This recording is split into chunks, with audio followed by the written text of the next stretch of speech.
ਸਤਿ ਸ਼੍ਰੀ ਅਕਾਲ ਜੀ ਸਾਰਿਆਂ ਨੂੰ। ਸੁਣ ਰਹੇ ਹੋ ਤੁਸੀਂ ਕੁਲਵੀਰ ਸਿੰਘ ਦੇ ਨਾਲ ਇਟਾਲੀਅਨ ਖਬਰਾਂ ਪੰਜਾਬੀ ਦੇ ਵਿੱਚ। ਸਭ ਤੋਂ ਪਹਿਲਾਂ ਅਸੀਂ ਗੱਲ ਕਰਦੇ ਹਾਂ ਜੀ ਇਮੀਗ੍ਰੇਸ਼ਨ ਦੇ ਬਾਰੇ। ਬਹੁਤ ਸਾਰੇ ਸਵਾਲ ਪੁੱਛੇ ਜਾਂਦੇ ਨੇ ਕਿ ਇਮੀਗ੍ਰੇਸ਼ਨ ਦੇ ਪੇਪਰ ਕੀ ਨਿਕਲਣੇ ਸ਼ੁਰੂ ਹੋ ਗਏ ਹਨ ਜਾਂ ਫਿਰ ਨਹੀਂ।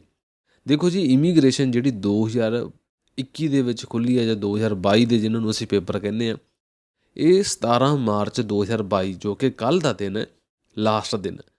17 ਮਾਰਚ ਤੋਂ ਬਾਅਦ ਤਕਰੀਬਨ ਕਾਨੂੰਨ ਦੇ ਹਿਸਾਬ ਦੇ ਨਾਲ ਸਰਕਾਰ ਦੇ ਕੋਲ 60 ਦਿਨ ਦਾ ਟਾਈਮ ਆ ਜਦੋਂ ਬੰਦਿਆਂ ਨੇ ਪੇਪਰ ਭਰਾਇਆ, ਅਤੇ 60 ਦਿਨਾਂ ਦੇ ਵਿੱਚ ਉਹਨਾਂ ਨੇ ਜਵਾਬ ਦੇਣਾ ਹੁੰਦਾ। ਨੋਰਮਲੀ ਜਿਹੜਾ ਇਹਨਾਂ ਦਾ ਟਾਈਮ ਬਹੁਤ ਜ਼ਿਆਦਾ ਹੋ ਜਾਂਦਾ ਹੈ, ਪਰ ਹੁਣ ਇਸ ਵਾਰ ਉਮੀਦ ਕੀਤੀ ਜਾ ਰਹੀ ਹੈ ਕਿ ਜਿਹੜੇ ਪੇਪਰ ਨਿਕਲਣ ਦੇ ਟਾਈਮ ਆ ਬਹੁਤ ਹੀ ਛੇਤੀ ਹੋਣਗੇ। ਅਤੇ ਉਸ ਤੋਂ ਬਾਅਦ ਨੂਲੇ ਔਸਤਿਆਂ ਬਾਰੇ ਪੁੱਛਿਆ ਜਾਂਦਾ ਕਿੰਨਾ ਟਾਈਮ ਲੱਗਦਾ। ਜਿਸ ਟਾਈਮ ਉੱਥੇ ਅਸੀਂ ਜਾਣਾ, ਸਾਨੂੰ ਬੁਲਾਉਂਦੇ, ਸਾਡੇ ਕੋਲ ਸਾਰੇ ਪੇਪਰ ਇੱਕ ਨੰਬਰ ਦੇ ਵਿੱਚ ਨੇ। ਉਸ ਸਿਚੁਏਸ਼ਨ ਦੇ ਵਿੱਚ ਜਿਹੜਾ ਟਾਈਮ ਥੋੜ੍ਹਾ ਹੀ ਲੱਗਦਾ, ਫਿਰ 1-2 ਮਹੀਨੇ ਤੁਸੀਂ ਲਾ ਕੇ ਚੱਲੋ। ਗੱਲ ਇੱਦਾਂ ਜੀ, 17 ਮਾਰਚ ਤੋਂ 60 ਦਿਨਾਂ ਦੇ ਵਿੱਚ ਬੰਦਿਆਂ ਨੂੰ, ਮਾਲਕਾਂ ਨੂੰ ਚਿੱਠੀਆਂ ਆਉਣੀਆਂ ਸ਼ੁਰੂ ਹੋ ਜਾਣੀਆਂ। ਜਿਹੜਾ ਬੰਦਾ ਪਹਿਲਾਂ ਪਹੁੰਚੂਗਾ ਉਹਨਾਂ ਦੇ ਜਿਹੜੇ ਪੇਪਰ ਆ ਪਹਿਲਾਂ ਮਿਲਣ ਹੋ ਜਾਣੇ। ਉਸ ਤੋਂ ਬਾਅਦ ਨੂਲਾ ਔਸਤਾ ਮਿਲ ਜਾਣਾ। ਇੰਡੀਆ ਦੇ ਵਿੱਚ ਪੇਪਰ ਜਮ੍ਹਾਂ ਹੋਣੇ ਐਮਬੈਸੀ ਦੇ ਵਿੱਚ, ਅਤੇ ਐਮਬੈਸੀ ਦੇ ਵਿੱਚ ਕਿਸੇ ਨੂੰ ਸਾਲ ਹੋ ਗਿਆ, ਕਿਸੇ ਨੂੰ 2 ਸਾਲ ਹੋ ਗਏ। ਪਰ ਆਪਣੇ ਕਾਫੀ ਵੀਰਾਂ ਨੇ ਜਿਹੜਾ ਨੇ ਅਕਤੂਬਰ ਨਵੰਬਰ ਦੇ ਵਿੱਚ ਆਪਣਾ ਵਰਕ ਪਰਮਿਟ ਦਾ ਜਿਹੜਾ ਸੀਗਾ ਆਪਣਾ ਵੀਜ਼ਾ ਫਾਈਲ ਜਮ੍ਹਾਂ ਕਰਾਈ ਸੀ, ਉਹਨਾਂ ਦੇ ਪੇਪਰ ਲੱਗ ਰਹੇ ਨੇ। ਕਮੈਂਟਾਂ ਦੇ ਵਿੱਚ ਹਰ ਰੋਜ਼ ਤੁਸੀਂ ਦੇਖ ਸਕਦੇ ਹੋ ਫੈਮਿਲੀ ਵੀਜ਼ੇ ਕਾਫੀ ਪਿੱਛੇ ਚੱਲ ਰਹੇ, ਅਤੇ ਜਿਹੜੇ ਵਰਕ ਵੀਜ਼ੇ ਆ ਉਹ ਐਮਬੈਸੀ ਕੱਢ ਰਹੀ ਹੈ ਜੀ। ਕਾਫੀ ਆਪਣੇ ਵੀਰਾਂ ਦੇ ਸਾਨੂੰ ਮੈਸੇਜ ਆਉਂਦੇ ਆ। ਉਸ ਤੋਂ ਬਾਅਦ ਗੱਲ ਕਰਦੇ ਹਾਂ ਜੀ, ਸਭ ਤੋਂ ਪਹਿਲਾਂ ਇਟਲੀ ਦੇ ਵਿੱਚ ਭੂਚਾਲ ਆਇਆ। ਇਹ ਜੋ ਭੂਚਾਲ ਆਇਆ ਨਾਪੋਲੀ ਦੇ ਵਿੱਚ ਆਇਆ। ਦੱਸਿਆ ਜਾ ਰਿਹਾ ਕਿ ਹਰ ਰੋਜ਼ ਤਕਰੀਬਨ 2-4 ਦਿਨ ਛੱਡ ਕੇ ਇਟਲੀ ਦੇ ਵਿੱਚ ਜਿਹੜੇ ਆ ਭੂਚਾਲ ਆ ਰਹੇ ਨੇ। ਅਤੇ ਇਸ ਟਾਈਮ ਜਿਹੜਾ ਭੂਚਾਲ ਆਇਆ ਨਾਪੋਲੀ ਦੇ ਵਿੱਚ, ਬਾਈਓਲੀ ਅਤੇ ਪੁਜ਼zuoli ਦੇ ਵਿੱਚ ਇਹ ਭੂਚਾਲ ਆਇਆ ਜੀ। 3.5 ਮੈਗਨੀਟਿਊਡ ਦਾ ਇਹਦਾ ਝਟਕਾ ਸੀ, ਅਤੇ ਦੁਪਹਿਰ ਦੇ 3:15 ਵਜੇ ਦਾ ਇਹ ਸੀਗਾ। ਗਹਿਰਾਈ ਇਹਦੀ ਤਕਰੀਬਨ 3.25 ਕਿਲੋਮੀਟਰ ਦੱਸੀ ਜਾ ਰਹੀ ਹੈ, ਅਤੇ ਫਿਲਹਾਲ ਕਿਸੇ ਵੀ ਜਾਨ ਅਤੇ ਮਾਲ ਦਾ ਨੁਕਸਾਨ ਨਹੀਂ ਹੋਇਆ, ਵਾਹਿਗੁਰੂ ਨੇ ਬਚਾ ਕਰ ਲਿਆ।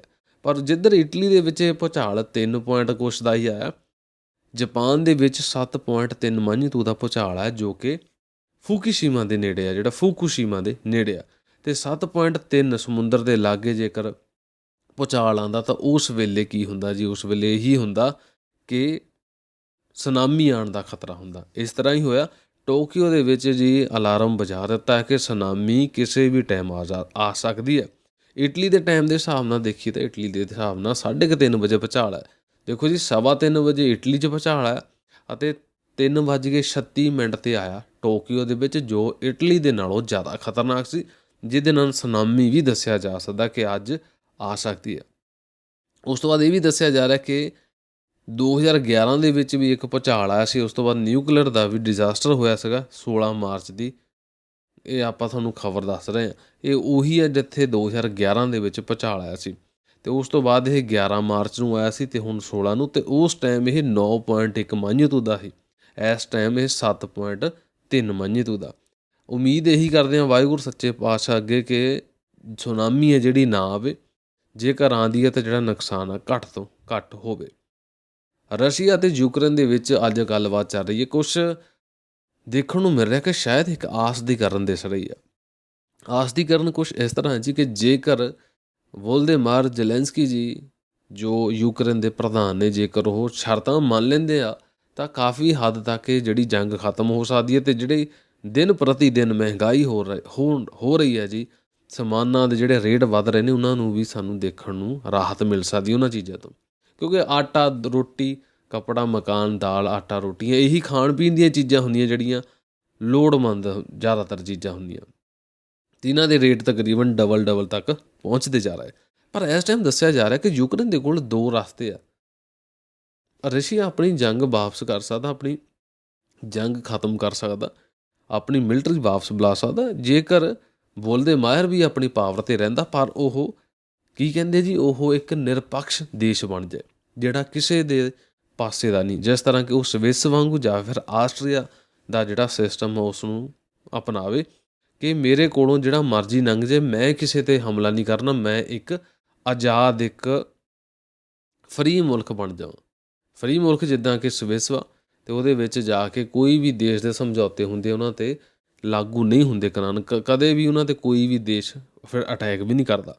ਇਹਨਾਂ ਨੂੰ ਇੱਦਾਂ ਬਣਨ ਨੂੰ ਕਿਹਾ ਜਾ ਰਿਹਾ। ਅਤੇ ਜ਼ੈਲੈਂਸਕੀ ਜੀ ਆ ਕਹਿ ਰਹੇ ਨੇ ਕਿ ਸਾਡੇ ਨਾਲ ਧੱਕਾ ਕੀਤਾ ਜਾ ਰਿਹਾ। ਅਮਰੀਕਾ ਦੇ ਨਾਲ ਉਹਨਾਂ ਦੀ ਮੀਟਿੰਗ ਸੀ, ਉਹਨਾਂ ਦੇ ਵਿੱਚ ਨਹੀਂ ਦਿਖਾਇਆ ਕਿ ਇਸ ਹਿਸਾਬ ਦੇ ਨਾਲ 21 ਦਿਨ ਹੋ ਗਏ ਇਸ ਲੜਾਈ ਨੂੰ ਚੱਲਦੇ ਹੋਏ ਅਤੇ ਉਹਨਾਂ ਨੇ ਕਿੰਨਾ ਨੁਕਸਾਨ ਕੀਤਾ।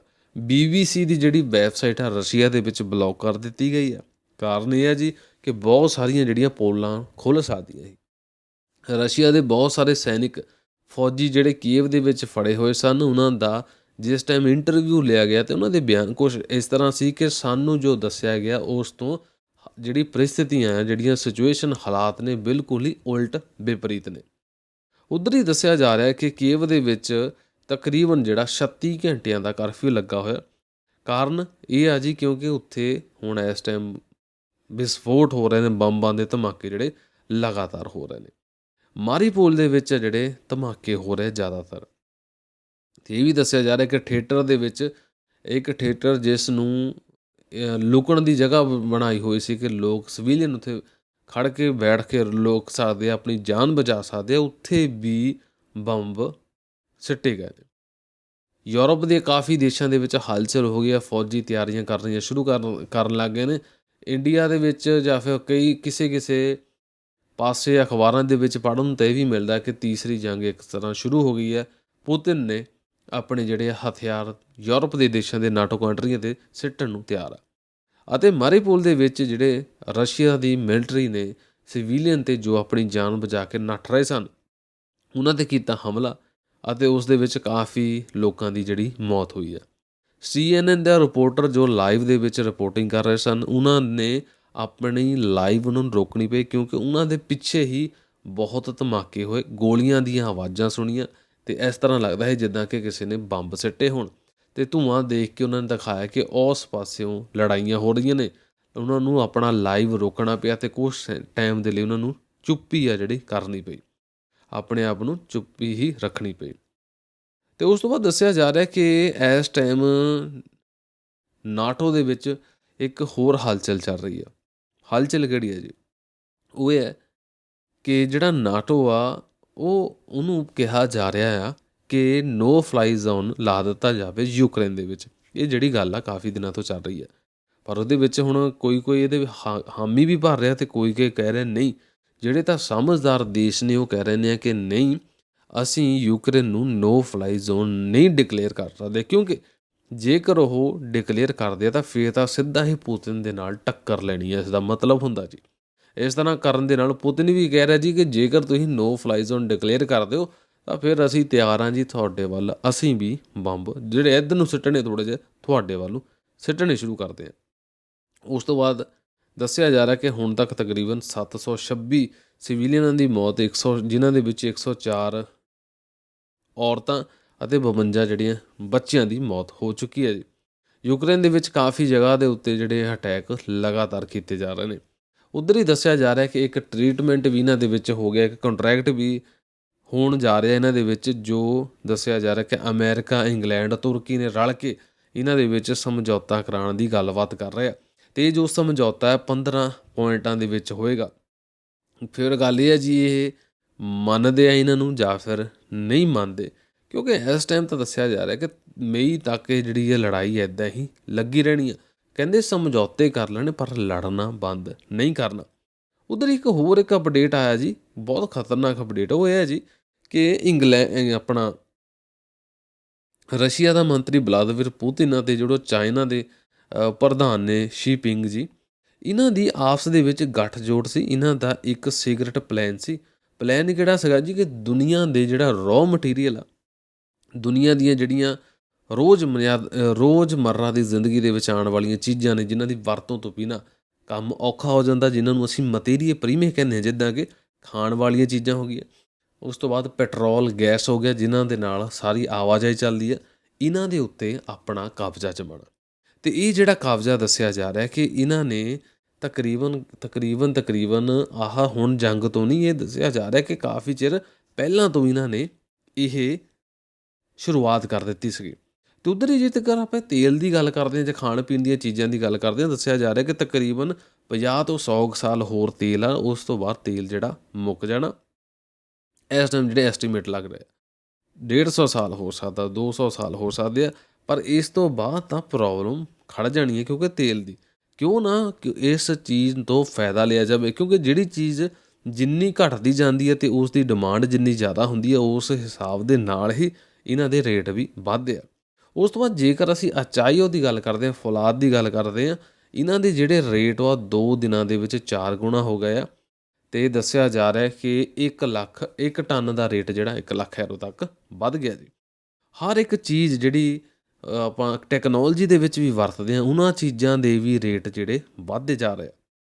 ਜਿਹੜੇ ਮਰਮੀਤੇ ਹੁੰਦੇ ਆ, ਜਿਹੜੇ ਸਲੈਂਸਰ ਹੁੰਦੇ ਆ, ਉਹਨਾਂ ਦੇ ਵਿੱਚ ਜਿਹੜੀਆਂ ਚੀਜ਼ਾਂ ਲੱਗਦੀਆਂ, ਕੰਪਿਊਟਰਾਂ ਦੀਆਂ ਚਿੱਪਾਂ ਦੇ ਵਿੱਚ ਜੋ ਸਮਾਨ ਜਿਹੜਾ ਵਰਤਿਆ ਜਾਂਦਾ, ਉਹ ਸਭ ਦੇਖੋ ਜੀ ਇਹਨਾਂ ਦੀ ਚਾਲ 2020 ਦੇ ਵਿੱਚ ਜਿਸ ਟਾਈਮ ਕੋਵਿਡ ਆਇਆ, ਉਸ ਟਾਈਮ ਚਾਈਨਾ ਨੇ ਜਿੰਨਾ ਵੀ ਟੈਕਨੋਲੋਜੀ ਦਾ ਰੋ ਮਟੀਰੀਅਲ ਸੀ ਖਰੀਦਣਾ ਸ਼ੁਰੂ ਕਰ ਦਿੱਤਾ।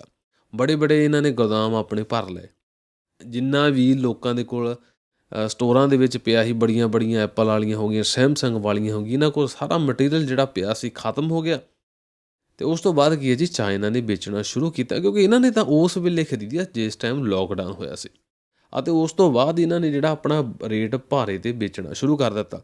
2020-2021 ਦੇ ਵਿੱਚ ਇਹਨਾਂ ਨੇ ਇਹ ਗੇਮ ਖੇਡੀ। 2021 ਖਤਮ ਹੋਇਆ ਅਤੇ 2022 ਦੇ ਵਿੱਚ ਖਾਣ ਪੀਣ ਦੀਆਂ ਜਿਹੜੀਆਂ ਚੀਜ਼ਾਂ ਨੇ, ਪਹਿਲਾਂ ਟੈਕਨੋਲੋਜੀ, ਫਿਰ ਉਸ ਤੋਂ ਬਾਅਦ ਜਿਹੜੀ ਖਾਣ ਪੀਣ ਦੀ ਚੀਜ਼ ਦੇ ਉੱਤੇ ਕੀਤਾ ਗਿਆ ਕਬਜ਼ਾ। ਅਤੇ ਦੱਸਿਆ ਜਾ ਰਿਹਾ ਕਿ ਇਹਨਾਂ ਨੇ ਦੋਹਾਂ ਨੇ ਰਲ ਕੇ ਹੀ ਇਹ ਜਿਹੜਾ ਕੰਮ ਕੀਤਾ।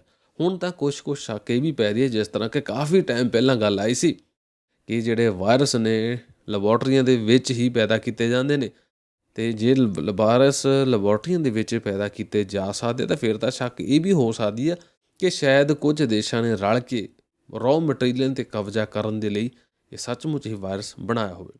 ਤੁਸੀਂ ਇਸ ਵਾਇਰਸ ਬਾਰੇ ਕੀ ਸੋਚਦੇ ਹੋ? ਤੁਸੀਂ ਇਹਨਾਂ ਦੋਹਾਂ ਸ਼ਾਸਕਾਂ ਬਾਰੇ ਕੀ ਸੋਚਦੇ ਹੋ, ਜੋ ਕਿ ਮੇਨ ਖਾਣ ਪੀਣ ਦੀਆਂ ਚੀਜ਼ਾਂ ਅਤੇ ਆਵਾਜਾਈ ਦੇ ਸਾਧਨਾਂ ਨੂੰ ਚਲਾਉਣ ਵਾਲੀਆਂ ਜਿਹੜੀਆਂ ਚੀਜ਼ਾਂ ਨੇ, ਉਹਨਾਂ 'ਤੇ ਕਬਜ਼ਾ ਕਰਨ ਨੂੰ ਬੈਠੇ ਨੇ? ਕਿਉਂਕਿ ਜਿਸ ਹੱਥ ਪੈਟਰੋਲ ਆ, ਜਿਸ ਹੱਥ ਰॉ ਮਟੀਰੀਅਲ ਆ, ਰੋਟੀ ਕਣਕ ਆ, ਅਨਾਜ ਆ, ਉਹੀ ਪੂਰੇ ਦੇਸ਼ 'ਤੇ ਪੂਰੀ ਦੁਨੀਆ 'ਤੇ ਰਾਜ ਕਰ ਸਕਦਾ।